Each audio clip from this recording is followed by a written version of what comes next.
No one marries a fat girl. Sir, she said on a blind date. The CEO smiled. Let's prove them all wrong. Hello everyone. Before we begin today's story, I have a small favor to ask.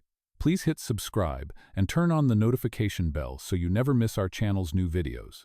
It's quick, free, and the best way to support us in bringing you more dramatic stories. Your support means the world to us. Where are you watching from? Drop your city or country in the comments below. Thank you very much. Now, let's return to our main character. The hum of quiet conversation filled the elegant Manhattan restaurant, silverware clinking softly under the warm golden lights. Each plate that passed by looked like a piece of art, every guest dressed in confidence and money. But not Mia Thompson. Her reflection in the glass door had reminded her who she was, plus-sized, wearing a thrifted navy dress she'd tailored herself, and shoes that had seen too many winters. She inhaled deeply, clutching her phone. Table 9, she whispered, scanning the room. Her heart pounded like a drum. At the far end sat a man in a charcoal suit, dark hair neatly styled, eyes fixed on his phone.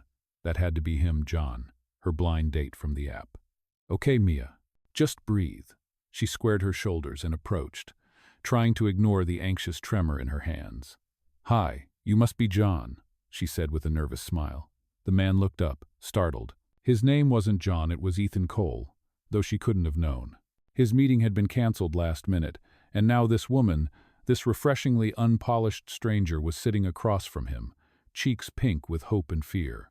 He could have corrected her right away, but something about the raw honesty in her eyes made him pause. He hadn't been looked at like that in years, not as a CEO, not as a name, but as a man. Right, he said after a beat, lips curving. Blind dates are something else. She laughed softly, her nerves spilling into chatter. Tell me about it. My friend says I talk too much when I'm nervous, so consider yourself warned. I'll take my chances, Ethan replied, amused. They ordered water, her hand brushing the menu like it was made of silk she couldn't afford to stain. So, what do? He asked. Graphic designer. Freelance. Mostly ads and logos. Nothing glamorous, but it pays for rent most months. She smiled as if to make the truth lighter. And you? He hesitated. I work in tech. Cool, she said. Eyes lighting up. Like apps and stuff? I can barely reset my Wi-Fi. He chuckled, surprised at how easy she made him laugh. The conversation flowed, awkwardly at first, then naturally, the kind that dissolves the noise around you. She spoke of her dream to start a project called Real Beauty Exists, drawing women of every shape who'd been told they weren't enough. He listened, quietly mesmerized. Then, without warning, she glanced down at her hands and whispered, almost to herself, You know, no one marries a fat girl, sir. Ethan's smile softened. Then, he said gently, let's prove them all wrong. She froze, breath caught between disbelief and warmth. The world around them blurred into candlelight and soft jazz, and for a fleeting second, she felt seen not for what she wasn't, but for everything she was. Neither of them knew it yet, but that single mistaken table would change both their lives forever. That night, after the blind date ended, Mia could not sleep. The words he said, let's prove them all wrong, kept echoing in her head, looping between disbelief and a tiny, fragile hope she tried not to touch. She replayed every glance, every laugh, every second of the conversation. It felt unreal. Men like him did not look twice at girls like her. Yet he did. Across town, Ethan sat in his penthouse apartment, the city lights painting soft gold across the floor. He had been to hundreds of meetings, dinners, and galas, but none had stayed with him the way that simple dinner with Mia did. Her voice, her honesty, the way she covered her nervousness with humor.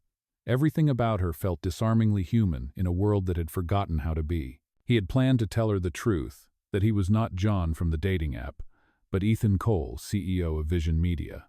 But something in her vulnerability made him afraid she would see him differently. The next morning, Mia woke up to an email from the design agency she had applied to months ago. Interview scheduled for Monday, 9:30 a.m., Vision Media. Her heart skipped. Vision Media was one of the biggest creative firms in the city. She almost dropped her phone. For a moment, she forgot the bills piled on her kitchen counter, the leaky faucet that never stopped dripping, the self-doubt that followed her everywhere. Maybe this was her break. Monday came with cold wind and too much coffee. She arrived 10 minutes early, clutching her worn portfolio case, rehearsing her introduction under her breath. The receptionist smiled politely and led her to the glass elevator. The higher the elevator rose, the smaller she felt. When the doors opened on the top floor, she stepped out, heart pounding, and froze. Behind the sleek oak desk stood Ethan Cole, the man from her blind date. Their eyes met, and for a moment time stalled. "Miss Thompson," he said, his expression unreadable but his eyes soft. "Please, come in." Her mouth went dry. You are Ethan Cole," he finished. "CEO of Vision Media. But you already met me as John, I believe." The air between them thickened with disbelief. "Why did you not tell me?" she whispered. He smiled faintly. "Would you have talked to me the same way if I had?" She could not answer. The room was too big, too bright, and she suddenly felt every flaw the mirror had ever shown her. But then Ethan said gently, "Sit down, Mia. Let us start over. No titles. Just two people." Against all logic, she stayed. The interview turned into a conversation about art, emotion, and truth in design. He listened more than he spoke, his questions thoughtful. When she showed him her sketchbook titled "Real Beauty Exists," he studied it quietly and said, "That is exactly the kind of voice we need here." By the time she left the building, the winter air bit at her cheeks, but she felt strangely warm inside. She could not tell if it was pride or confusion or something else entirely. Meanwhile, Ethan watched her leave through the glass window, a small smile touching his lips. For years he had built campaigns around perfection, polished models, and flawless branding. But in one night and one unexpected reunion, a girl with second-hand clothes and unfiltered honesty had shaken his entire world. As the door closed behind her, he whispered to himself, "Let us really prove them all wrong." The next few weeks moved like a quiet storm through Mia's life. Her freelance gigs slowed down, but something new had begun: a part-time position at Vision Media. Ethan had personally offered it after reviewing her portfolio, calling it a trial collaboration. She had almost said no. Working for him felt complicated, tangled between gratitude and something she could not name. Yet, deep down, she wanted to prove she belonged there, not because of pity, but because of talent. On her first day, she walked through the glass doors of the agency, surrounded by people who looked effortlessly perfect. The women wore designer heels, the men tailored suits. She adjusted the strap of her thrifted bag and whispered to herself, "You earned this, Mia. You belong." Ethan watched from his office as she entered. He noticed how she avoided mirrors, how she smiled politely but kept her shoulders slightly hunched as if trying to take up less space. There was something about her presence that filled the room yet remained humble. Later that afternoon, he invited her to join a brainstorming session for their upcoming campaign titled "Redefining Beauty." The irony was not lost on her. When she entered the conference room, her sketchbook hugged to her chest. A few heads turned. "This is Mia," Ethan introduced. "She has a perspective we all need to hear." A few designers nodded, others exchanged skeptical glances. She sat down, feeling the heat of their curiosity. When it was her turn to speak, her voice trembled at first. "I think beauty is not about symmetry or size," she said. "It is about authenticity, about faces that tell stories." Ethan leaned forward, eyes locked on her. "Can you show us?" With hesitant fingers, she flipped open her sketchbook. Drawings of women in everyday life: nurses, cashiers, mothers, each one captured with tenderness and imperfection. The room went silent. "This," Ethan said softly, "is the heart we have been missing." After the meeting, he found her alone in the break room, stirring her coffee like she was trying to dissolve her nerves. "You were brilliant," he said. "No, I just said what I felt," she replied. "Exactly. That is what makes it brilliant." Their eyes met, and for a second, the hum of office chatter faded away. He wanted to tell her she had changed something inside him, but he stopped himself. She needed truth, not confusion. Over the next days, they worked side by side, reviewing concepts and storyboards. She brought sketches, he brought structure. Sometimes their hands brushed when reaching for the same pen, and both pretended not to notice. One evening, as the sun melted behind the skyline, Mia packed her things to leave when Ethan called out, "Do you have a minute?" She turned, expecting feedback, but instead he handed her a small envelope. Inside was a ticket to a private art gallery opening that weekend. "I think you will like this one," he said with a hint of mischief. "It is about art that celebrates imperfection." She smiled uncertainly. "Are you inviting me?" Consider it research, he replied. That night, Mia sat on her bed, the invitation glowing under her lamp. Something was shifting, something she was afraid to name. Maybe it was hope, maybe it was danger. Either way, she knew her life was changing, one sketch, one look, one heartbeat at a time. Across town, Ethan stared out his office window, the city pulsing below. He whispered to himself the same words she once said in pain but now carried a promise.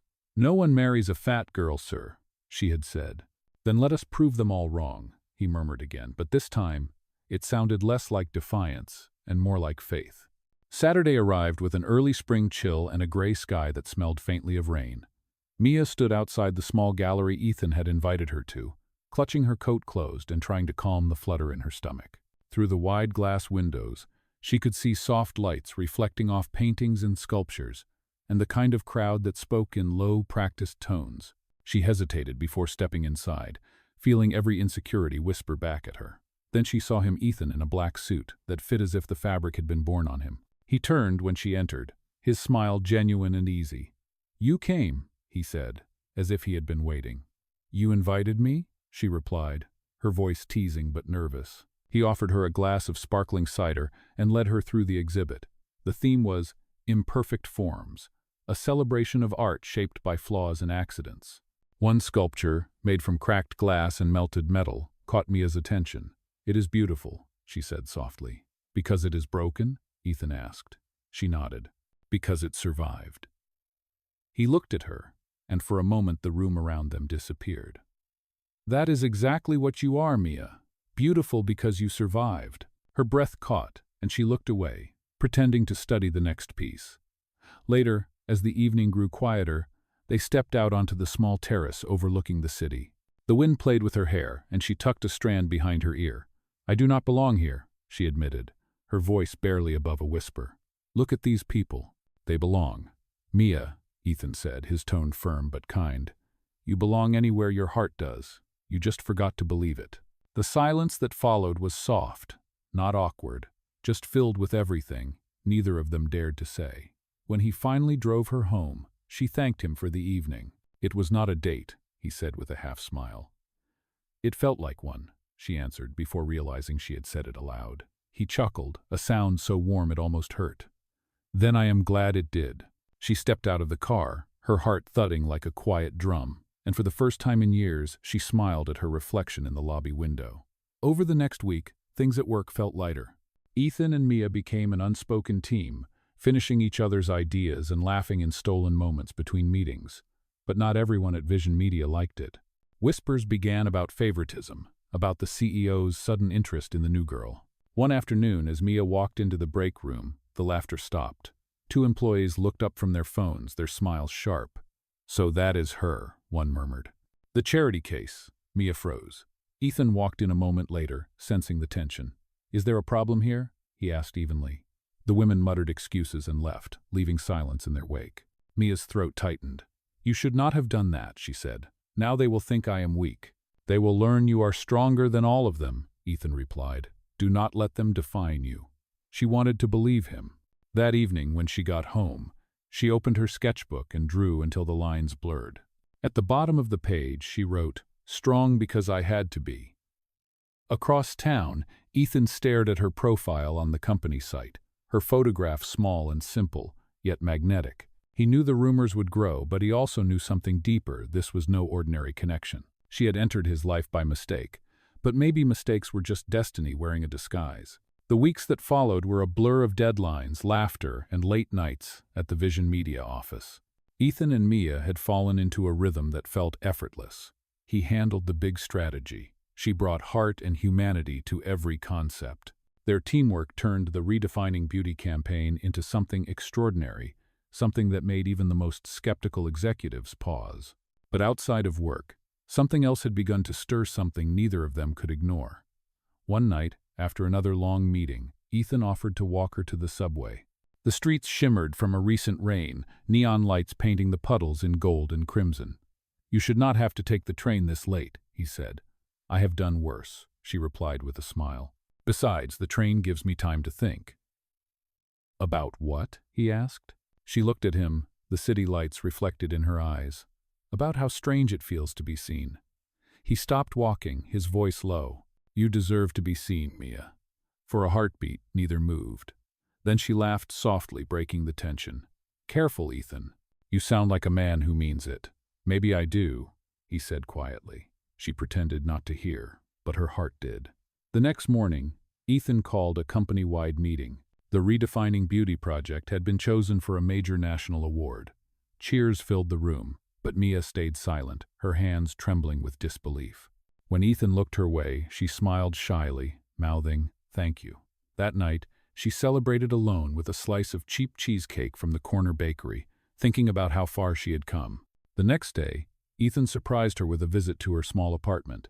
He stood at the doorway, holding 2 cups of coffee. "You said you liked hazelnut," he said. She blinked. "How did you know where I live?" "You wrote your address on the design forms," he replied simply.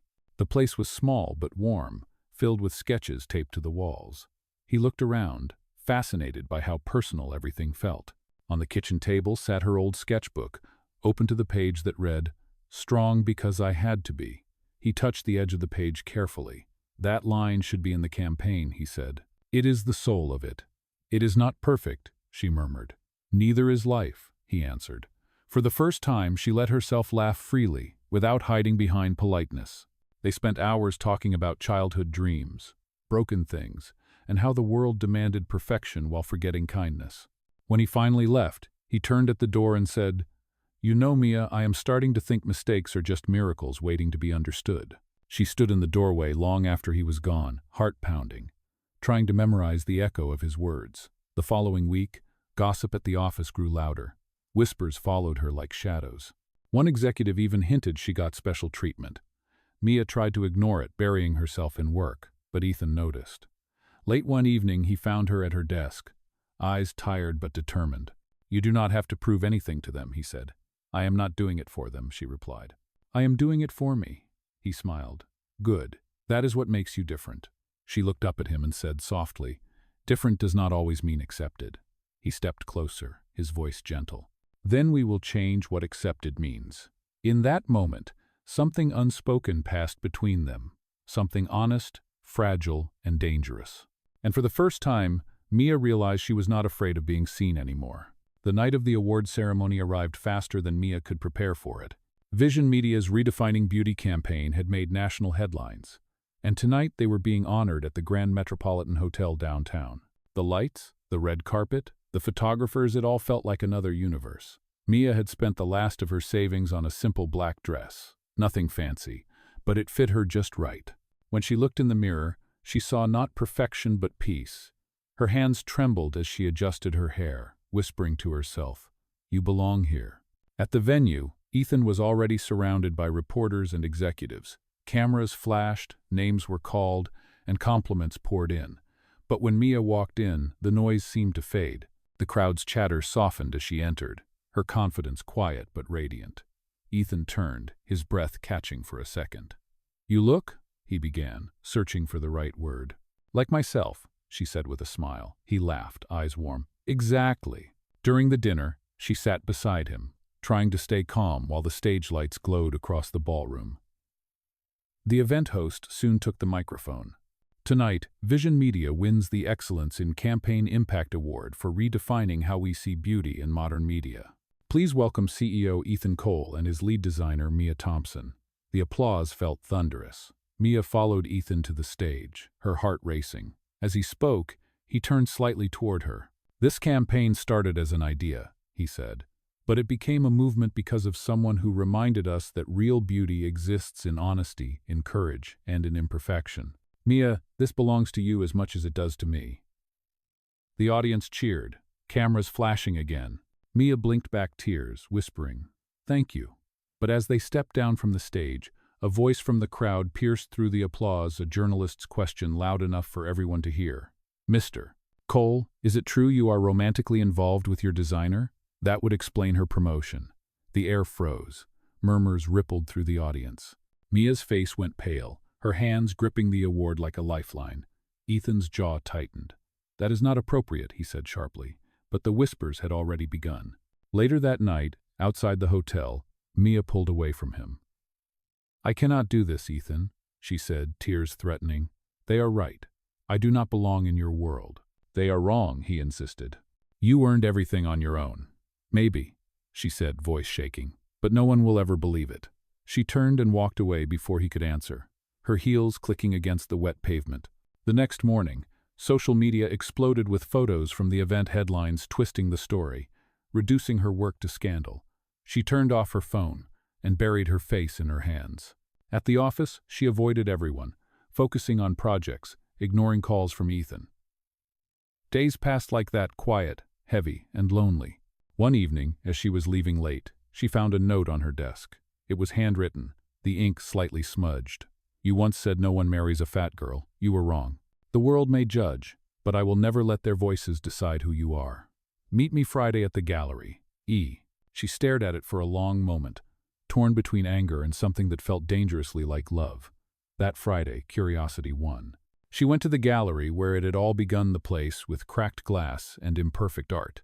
The lights were dim, the doors unlocked. When she stepped inside, she froze. The entire gallery had been transformed. On every wall hung her sketches, portraits of women she had drawn, each labeled with one word: brave, bold, enough. At the center stood Ethan, waiting. And on the wall behind him, painted in gold letters, the words that had started everything: real beauty exists.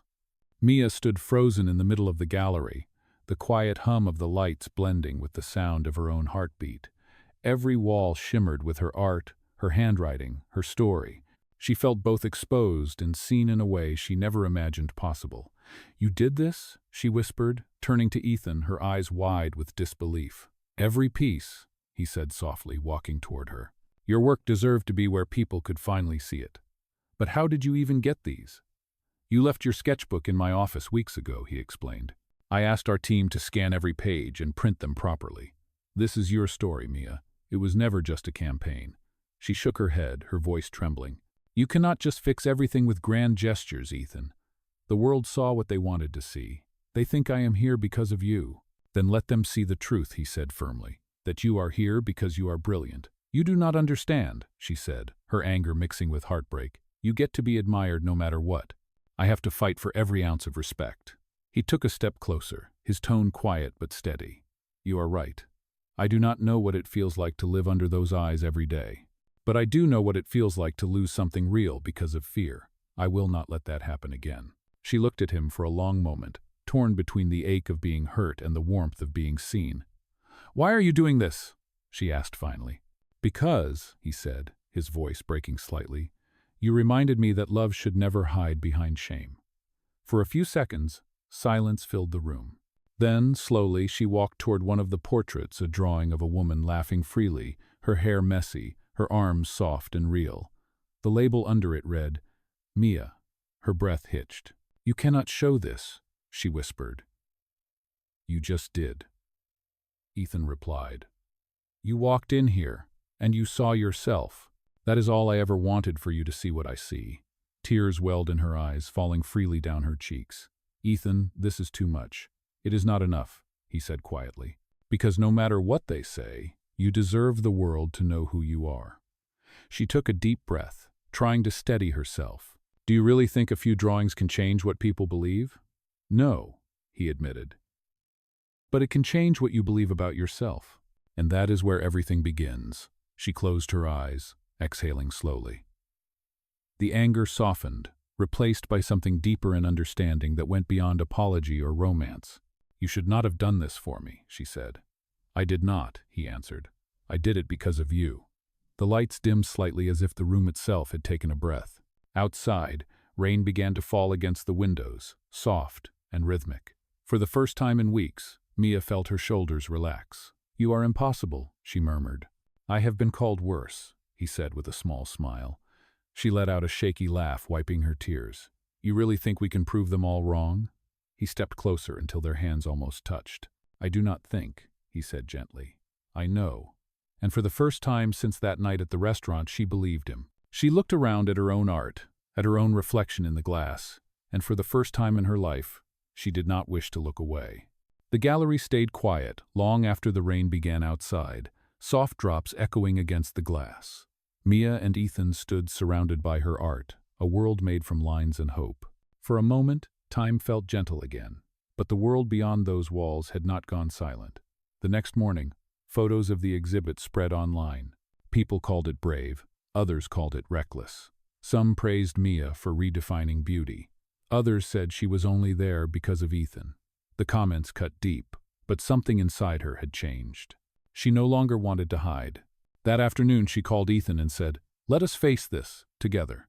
He answered with quiet relief, "I was hoping you would say that." They decided to hold a press event inside the gallery itself, opening it to the public. When the day arrived, cameras flashed as reporters filled the space. Mia stood at the front, heart pounding, her sketchbook clutched in her hands. Ethan stood beside her, but it was she who stepped up to the microphone. "I know what people think," she began, "that I am not what success looks like, that my body, my voice, my story do not belong in this room. But they are wrong. Beauty was never meant to be a standard, it was meant to be a story. And every one of us has one." Her voice shook, but she kept going. "These drawings behind me, they are not about perfection, they are about survival. They are about women who wake up every day and choose to exist loudly, even when the world tells them to shrink." A hush filled the room. The reporters who came for gossip found themselves silent, some even moved. Ethan stepped forward, placing his hand lightly over hers. "I created campaigns for years," he said, "but Mia created a movement. I am proud to stand beside her not as her boss, but as someone who believes in what she has given the world." The crowd erupted into applause. It was not thunderous, not dramatic, but sincere.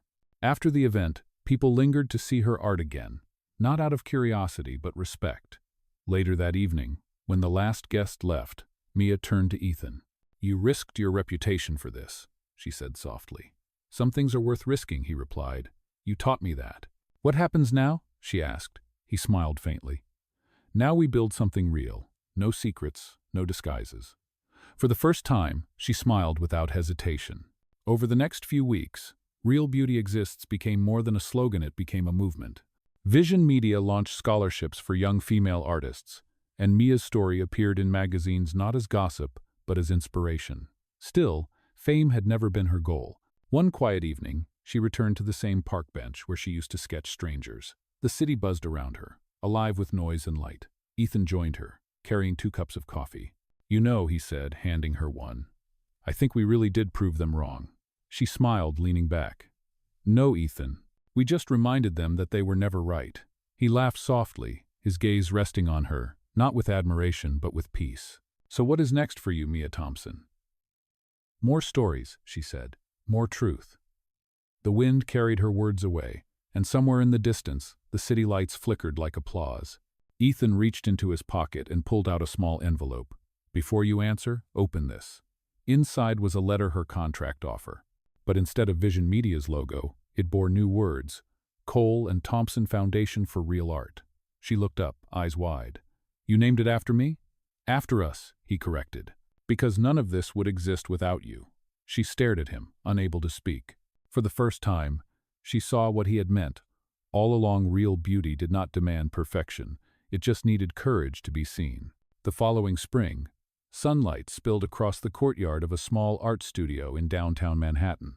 The sign above the door read, "The Real Beauty Project," and beneath it, 2 names were written in gold: Mia Thompson and Ethan Cole. Inside, laughter and quiet conversation filled the air as visitors admired new artwork from local women who had once doubted their own worth. Mia stood near the entrance, greeting guests, her smile calm and full of something she had fought hard to find peace. It had been 1 year since the gallery night that changed everything. Vision Media had flourished under the Cole and Thompson Foundation, now known for supporting authentic creators rather than polished perfection. Mia's story had become part of something much bigger, but she still lived simply, still took the subway, still carried her old sketchbook everywhere. That afternoon, as the crowd thinned, Ethan entered carrying a small box wrapped in silver paper. He set it on the table beside her. "You are supposed to be enjoying the event, not sneaking around with surprises," she teased. "Consider it an anniversary gift," he said. "Of what?" "The night we proved them wrong." She smiled, her eyes soft. "That was not a battle we needed to win, Ethan. It was a truth we needed to live." He nodded, his gaze steady. Open it. Inside was her sketchbook restored, its pages cleaned and bound in a leather cover. On the first page, written in gold ink, were the words, "To Mia, who taught me that beauty begins the moment we stop apologizing for existing." Her throat tightened. "You kept this all this time?" "It never stopped inspiring me," he said. "Every campaign, every project, every person we have helped it started with you." She blinked back tears, trying to laugh through them. "You are impossible." "I am patient," he replied, "and I have been waiting for the right moment." He reached into his pocket again and pulled out a small velvet ring box. For a heartbeat, she froze. "Ethan, I am not asking because of what we built," he said, voice low and steady. "I am asking because you built me. You showed me how to be real again." Her hand flew to her mouth, emotion breaking through her composure. "You do not have to. I know," he interrupted gently. "But I want to. Mia Thompson, will you marry me?" For a moment the world held its breath. The noise from the gallery faded into nothing. Then she smiled, tears streaming freely, and whispered, "Let us prove them wrong, one last time." He slipped the ring onto her finger, his hands trembling just slightly. Applause rose around them as a few staff members nearby realized what had happened. Cameras clicked. But this time, the story was not about scandal or image. It was about love, quiet and unshakable. Months later, they married in a small ceremony held inside the same gallery where everything began. The walls were lined with Mia's art, each piece carrying the same message: courage, imperfection, and truth. She wore a simple cream dress, her hair down, no filters, no pretense. When they exchanged vows, Ethan said, "You were never the mistake, Mia. You were the reason I learned what real love looks like." She laughed through tears, replying, "And you were the proof that kindness never goes unnoticed." As the guests clapped, sunlight streamed through the tall windows, lighting up the words above the altar, "Real beauty exists." In that moment, it was no longer just the title of her project. It was the story of their lives. Later that night, as they danced slowly under a string of golden lights, Ethan whispered against her ear, "So, Mrs. Cole, what should we prove next?" She smiled, leaning into him. That happy endings are not just for fairy tales. They are for those brave enough to believe they deserve one. And as the city glowed outside, their laughter echoed softly through the night. Proof that sometimes the best mistakes are the ones that lead us home.